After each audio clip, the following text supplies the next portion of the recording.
All right. Hello, everyone, and welcome to the final panel discussion of Industry Days 2020. I'm Adriana Chartrand. I'm here with Carrie Swanson, the Associate Director of the Indigenous Screen Office here in Canada.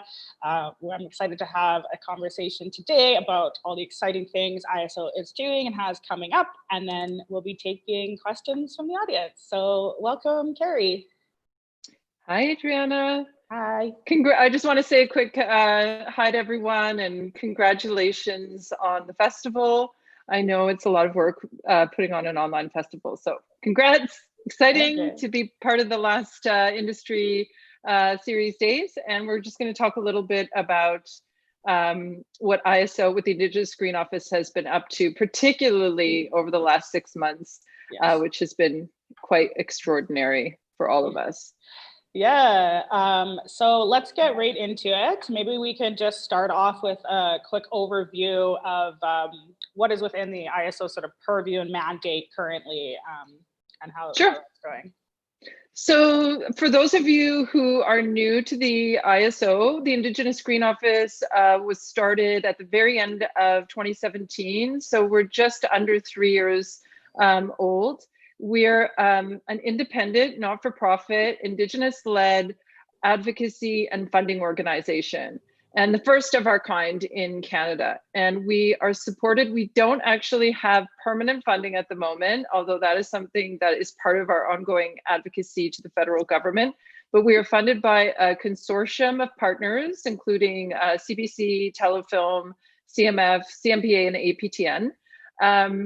And what we have been doing in the last 6 months in particular is delivering funding. Prior to COVID, we had one fund. It was the Netflix Fund. I'm going to talk about that in a little more detail. But we have been, since April or May, delivering COVID emergency funding. So I'll just tell you very quickly what that's looked like. We have delivered almost $3.5 million in funding, or are in the process of delivering that amount. The first fund that we rolled out was an emergency production fund. So that was to cover those emergency expenses related to health and safety that people didn't have in their budgets. So we delivered $2 million in funding through that program. And we just closed out a development grant program where we funded across all platforms development grants for screen content creators. And as part of that, we also delivered Solidarity Fund. So that was a program for racialized creators that we delivered as an act of solidarity. So those are the main programs we've been working on in the last few months. The two development programs, the Solidarity Fund and the Development Grant, they're closed, but they're going to jury, and we'll probably have results out to people in January. Awesome.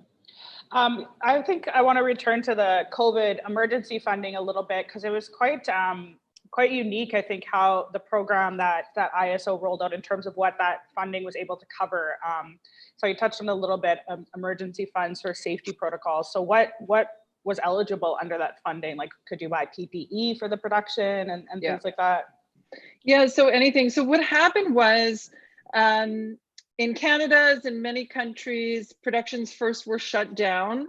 And then they slowly started back up again with a number of health and safety requirements. And if you were a producer, creator with a project that was already fully financed, you wouldn't have put anything in your budget for health and safety. So PPE, also extra production days, because the requirements of social distancing and following the health and safety protocols often required people to extend their timeline for their production. People needed larger production offices.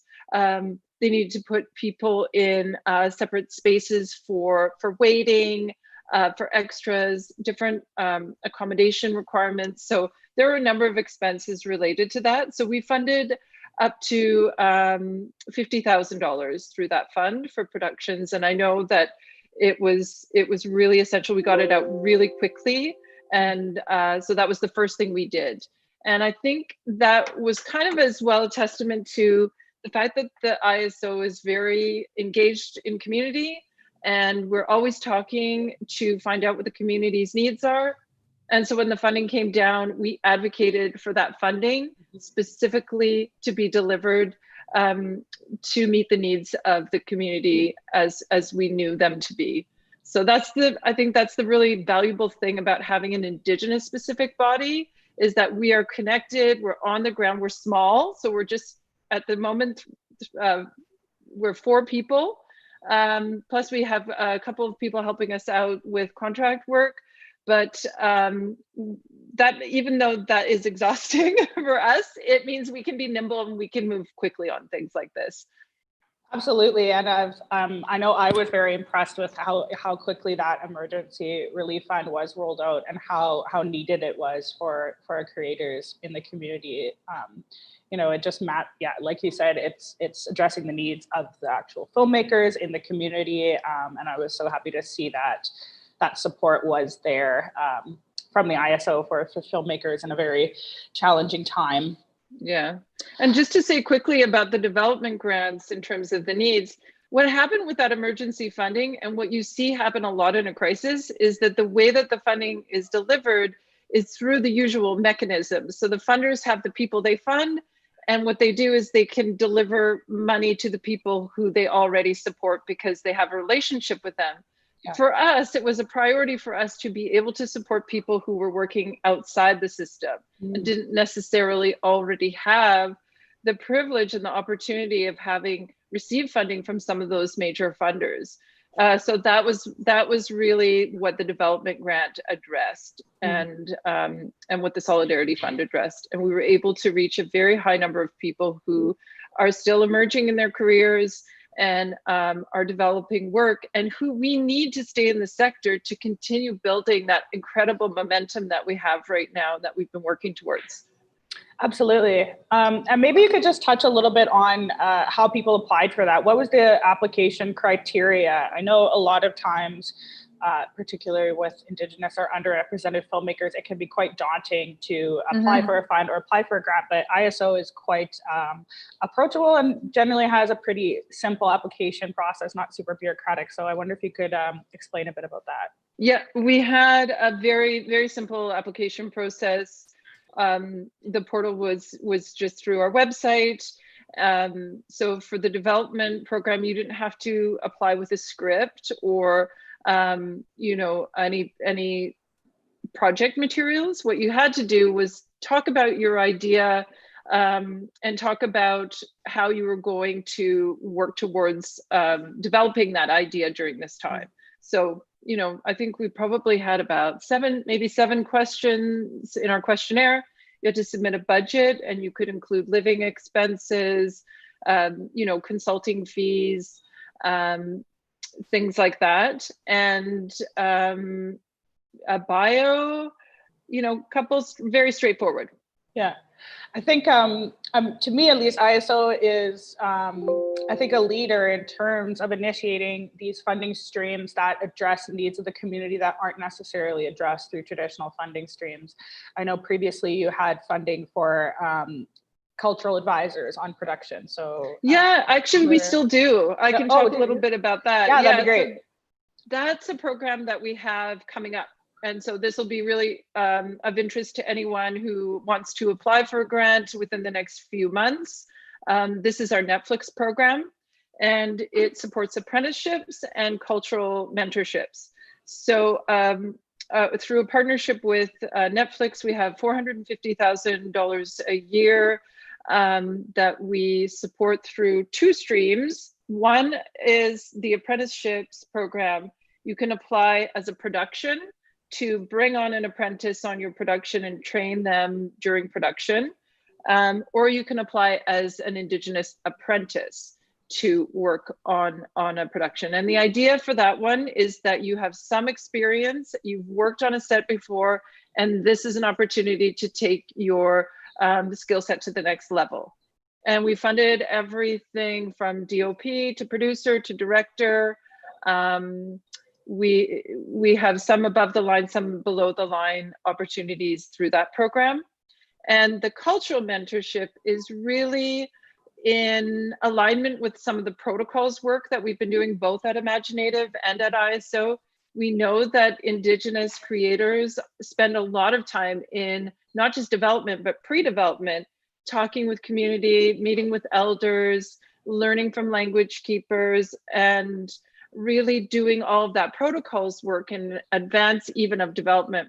That work is often not funded. And so we wanted to create a funding mechanism to support that early development work. And which often continues through the development phase and often into the production phase. But we're supporting that at its earliest stage so that people can pay if they need to travel somewhere, although now with health and safety guidelines, but to pay elders, to pay fees to the people that they're connecting with, and to pay themselves while doing that work.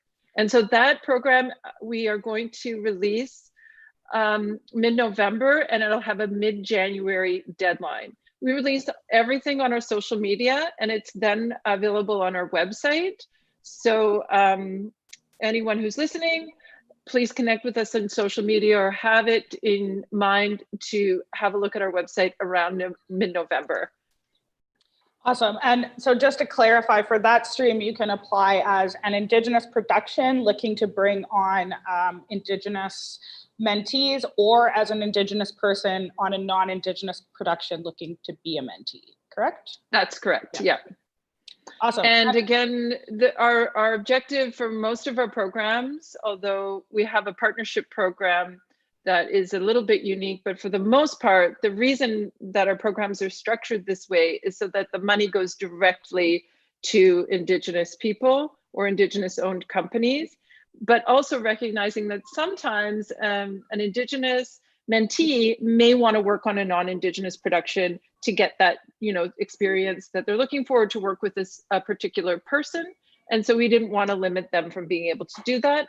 And that's why we structured it that way.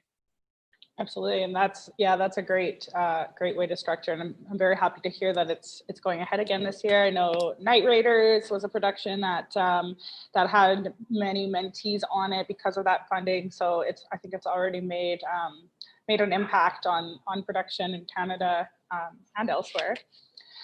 So did you want to touch on anything that's upcoming? Or I know you said you're not permanently funded. Are there hopes for what can be upcoming, plans in the works, that kind of thing? Yes, absolutely. So there are a few things. We have the Netflix program, as I mentioned.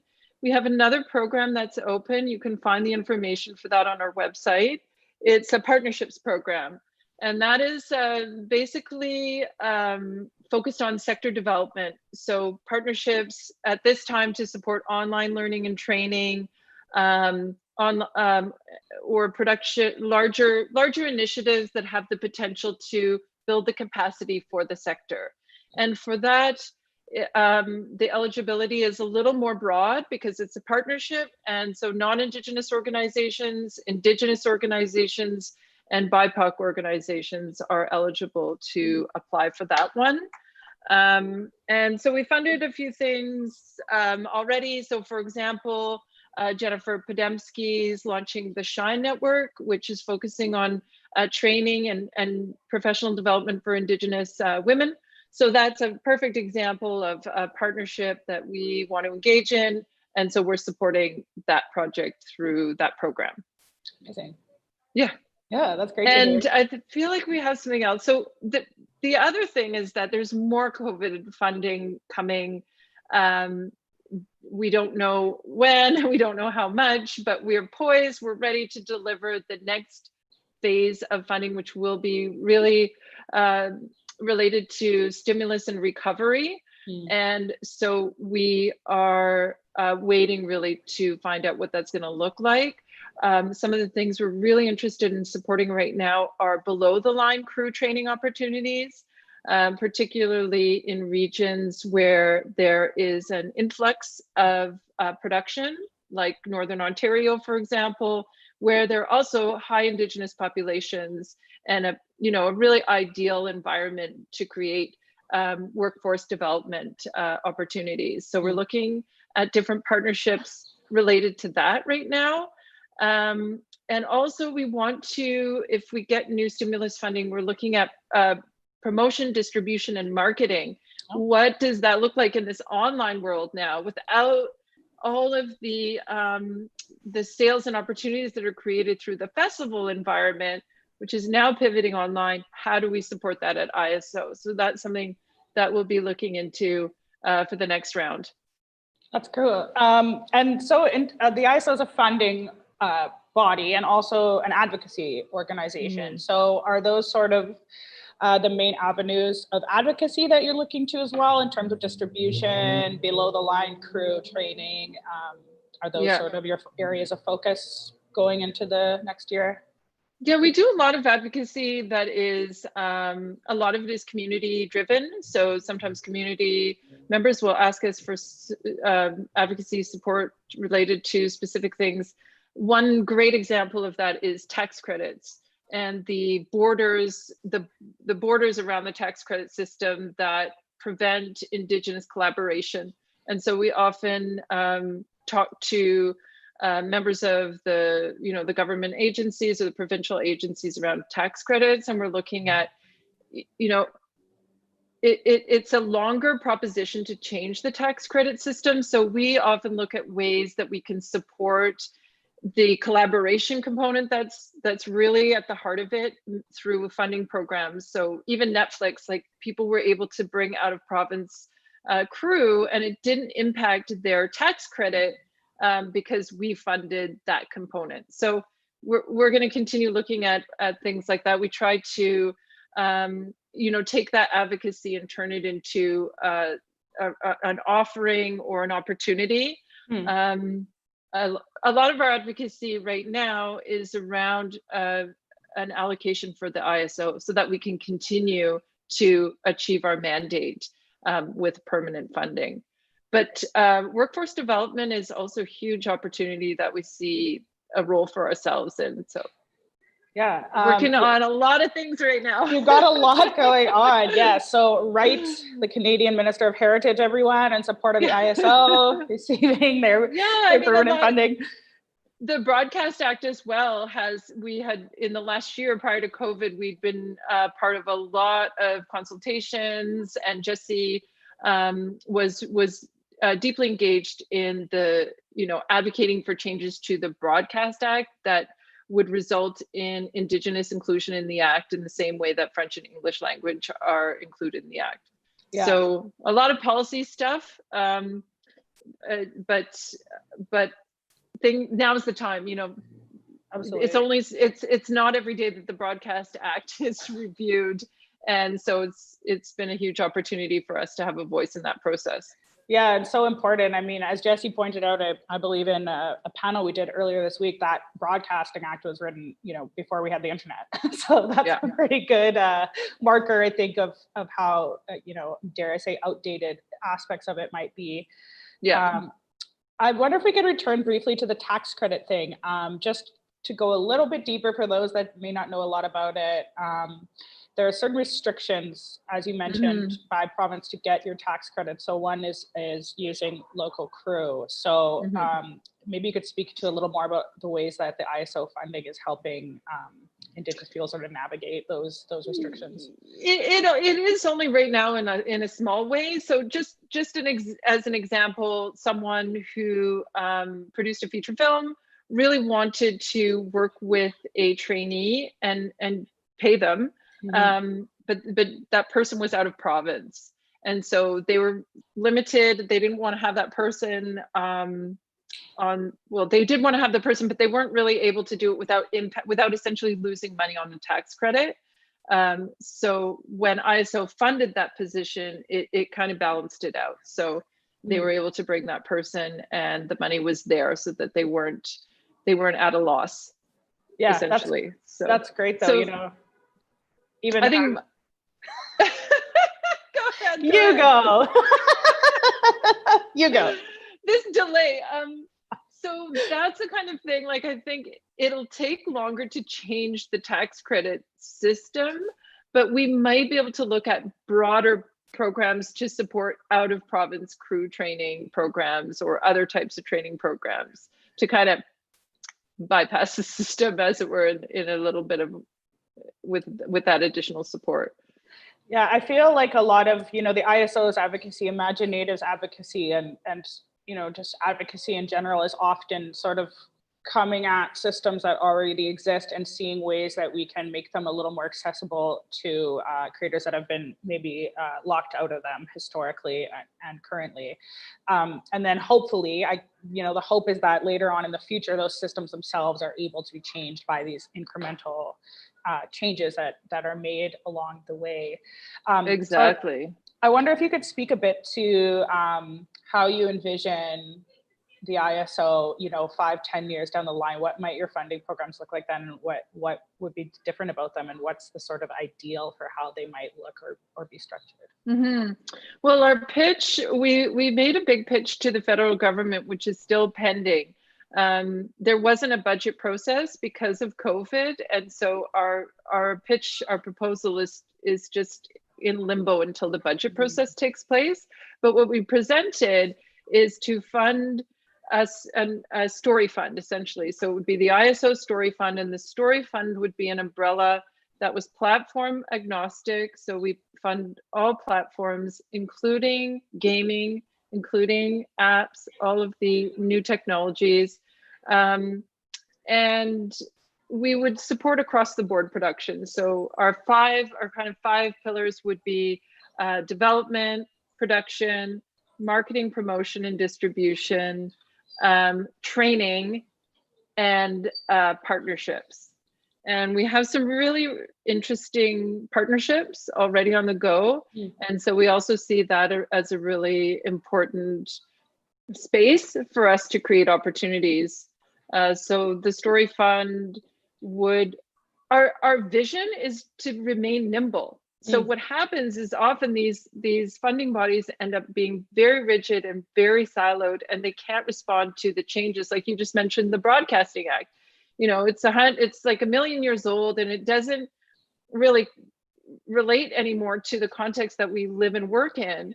And we want to be able to create something that is never as so rigid, because particularly for us, we know that the Indigenous screen sector is going to grow and evolve probably pretty enormously over the next decade, given our current trajectories. So we want to be able to develop something that has that flexibility built in. Absolutely.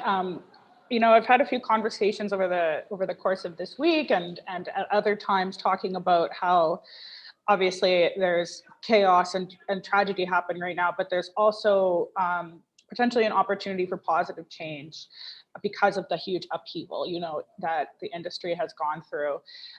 Do you see does ISO see it that way? Do you see that there's opportunities now to enact change, and what might that change be? Is there any short-term change that can happen, or is it all still sort of looking to long-term solutions?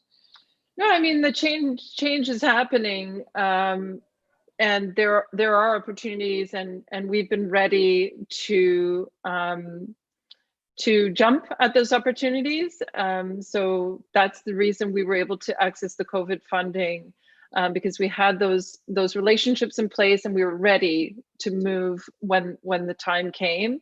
You know, the Solidarity Fund as well was an opportunity for us as an Indigenous organization to show our leadership in creating a program in solidarity with racialized creators. And so we expanded it's a one-time program for us, but we expanded our mandate. We worked with partners, and we took the opportunity to demonstrate what leadership looks like in our space. You know, when we're allowed to lead, this is how quickly we can get something off the ground. And this is what solidarity really looks like.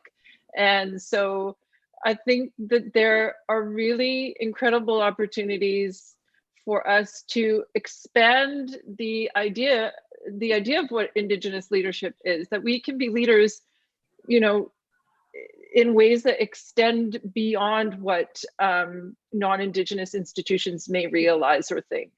I think that's such an important point, not just that Indigenous peoples can be leaders of our own organizations, but can actually be leaders for everyone in every situation. It doesn't have to be specific to an Indigenous community organization, that there are so much skills and knowledge. And I think, just worldview things that come from a lot of Indigenous people that really make for great leadership decisions, frankly. Yeah, I agree. And I think we're being looked to now for that leadership. Like there's the creation of a new Black Screen Office, and they've said very, very openly that they've modeled themselves on some of the work. Of course, they're different. We're different, and we have different context and historical context in particular, but they're looking to us for leadership, and they see what we're doing, and that is what is inspiring them, not what the institutions are doing. So that's really, I think that's really a great indicator of what's to come in our future. Yeah, I just want to touch on quickly the idea of co-pros and how the ISO might fit into that. I was talking to Danis earlier today after the Knight Riders study, and she was saying that in a way, Indigenous people, it seems like we almost have an advantage in terms of co-productions because we already have those global networks and connections, and because of a lot of the shared experiences of colonization and things like that. So is that something the ISO is looking to at all? Like potentially down the line, maybe you're the funding institution for Indigenous co-pros, if you could maybe touch on that a bit. Yeah, absolutely. There's no reason why we wouldn't or couldn't support co-productions, international co-productions, once we have our story fund, and it would fall within our production funding. And we have requested a significant investment. So our request is 27 million. So we would certainly have the capacity to support that kind of work. And interestingly, as well, I think it's important to point out that our strategy evolved from the earliest iteration of the ISO to advocate for our own funding support without taking that funding away from the larger institutions. So I think, perhaps at the beginning there was an idea that the ISO would come in and take over some of the existing Indigenous funds within institutions. But what we've instead advocated for is new funding injected into the system, because that is what is required to meet the growing demand.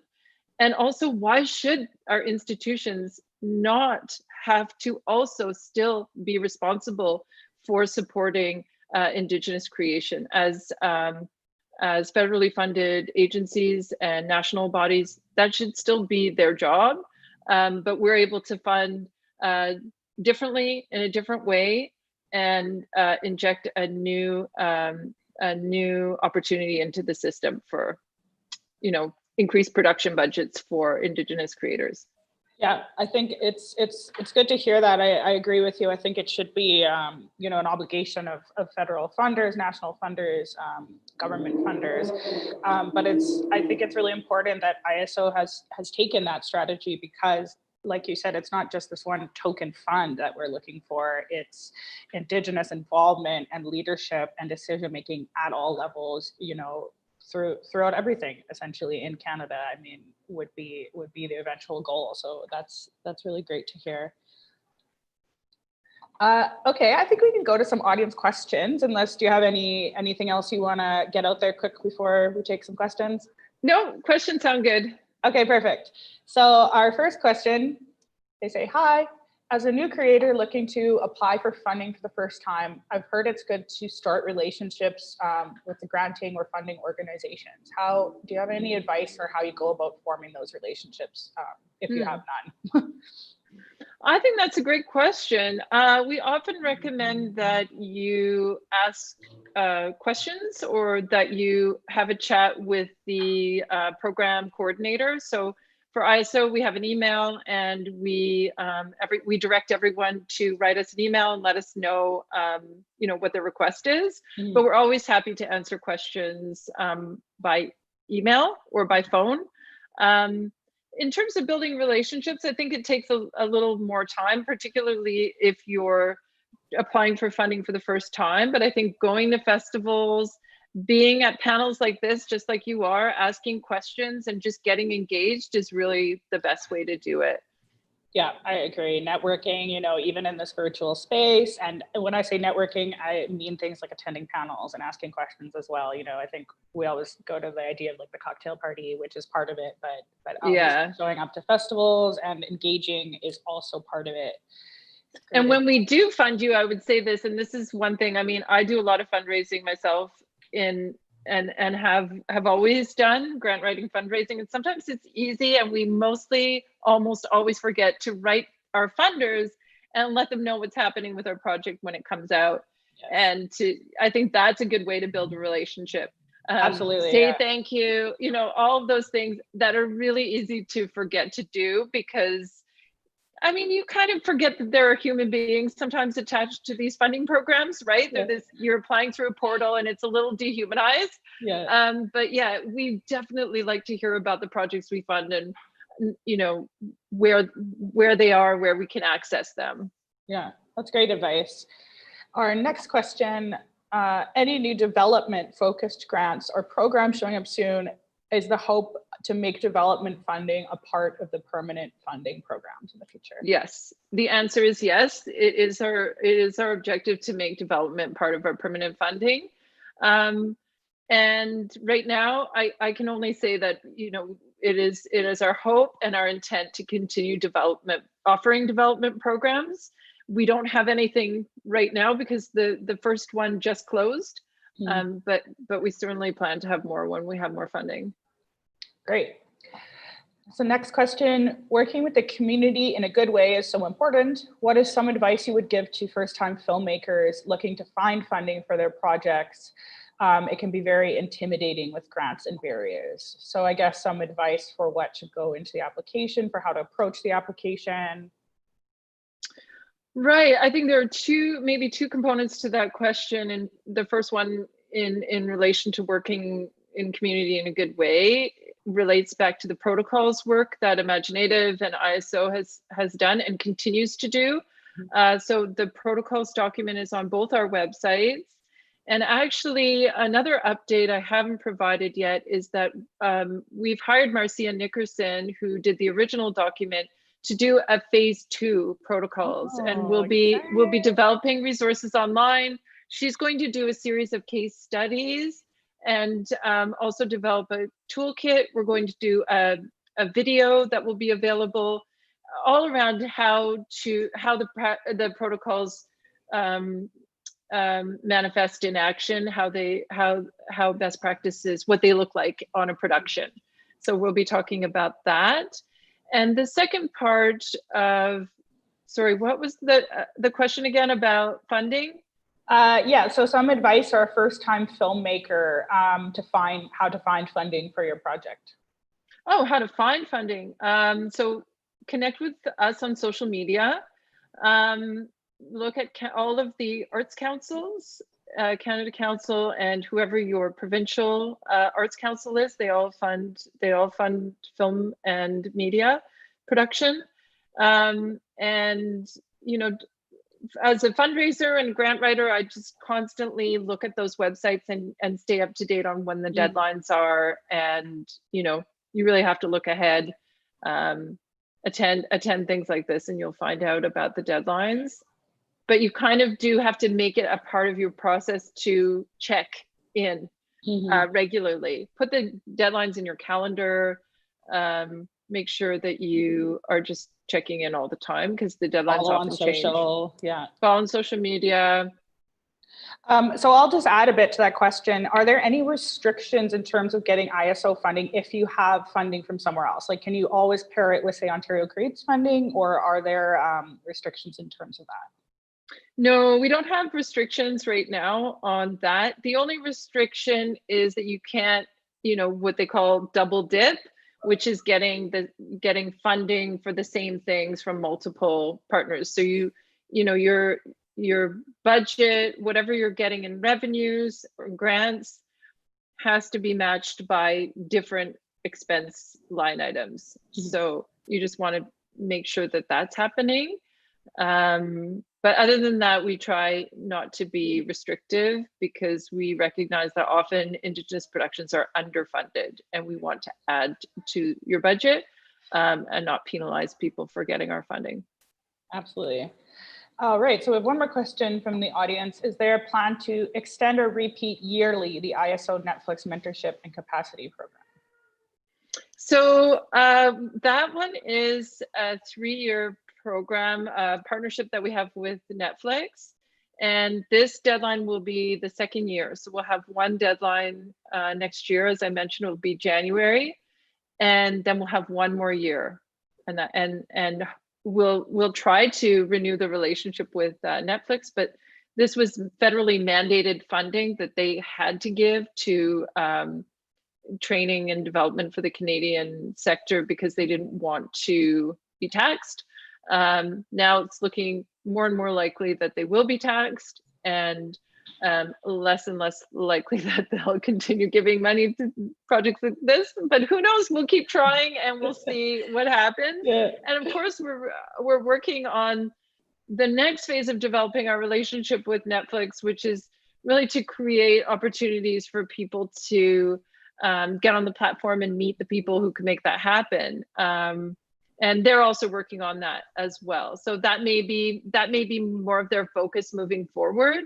But the training component is part of our ask for the Story Fund. So we hope we'll have the funding, whether it's from Netflix or elsewhere, to continue offering those opportunities. So the program will be permanent as long as there's funding for it. Yes, we hope. Yeah. It's been very popular, and yeah. There's no reason not to continue doing it. So yeah, it's so hard when I think we'll get the funding, but we're putting it out there. Netflix, you're listening. That's great. I wonder if maybe we could just chat quickly about the protocols that you mentioned. That's so exciting. I think we've both been involved in doing work around that document, and I think it's gone so far, beyond even what I necessarily thought it would, in terms of going to different government agencies and having a life sort of even outside of the film industry. So you mentioned case studies. So what's sort of the plan for the second phase of protocols? It's still going to be a living document, sort of looking at how people have been implementing them since the document came out, or how is that going to work? Yes, exactly. So whether they're following the document or just implementing their own protocols, we'll be looking at Indigenous productions and how they work with protocols, how they work with community, how they have implemented different training programs, and how protocols play into that. And so we're going to offer some case studies, and then just some tools that people can use for best practices, which will be available on our website. And often what Marcia has been invited to do a lot of these sessions and workshops on sort of training different people on protocols. And what we're going to do is offer that as a video so that people can easily access it anytime and have that there. So we're redesigning our website. We're going to have a protocols landing page, and then some of these tools will be available. We'll be rolling them out over the next 6 months. So hopefully by March we'll have a full set of phase 2 protocols to add to the work we've already done.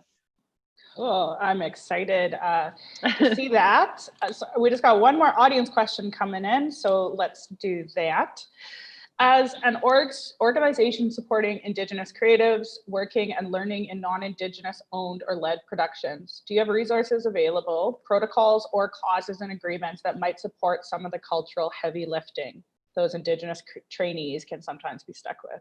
So I guess if an Indigenous person is coming in as a mentee in a non-Indigenous production, does the ISO offer advice or any actual protocols or clauses to determine that non-Indigenous production isn't sort of burdening the Indigenous mentee with that cultural education? Yes, I understand the question, and that's really in part the impetus for the phase 2 of the protocols was to provide a deeper understanding of what it actually looks like on a set, to create a safe working environment for people. And so, yes, we're less hands-on right now in doing that. And this is our way of trying to address those issues that we know exist for people working in non-Indigenous environments. Yeah. Sorry, there's another little addendum to the question, just saying, as in, can the creatives turn to the ISO for support beyond financial? I think the answer is yes, but I'll let you elaborate absolutely. on that. Yes, no, a lot of people have approached us for advice when they're dealing with difficult situations. Another thing that we are hoping to roll out in the next year is a circle of care, where we offer legal support and mediation support for creators, and we're just working on that now. Actually, probably again within the next 6 months, in line with our new website, that we'll be able to offer that. So really just a lot of people do call us for help in these kinds of situations, and with our small team, it's hard for us to address that need all the time. So we'd rather do it through policy development and through program development. And so the circle of care is one way that we're looking at addressing that need.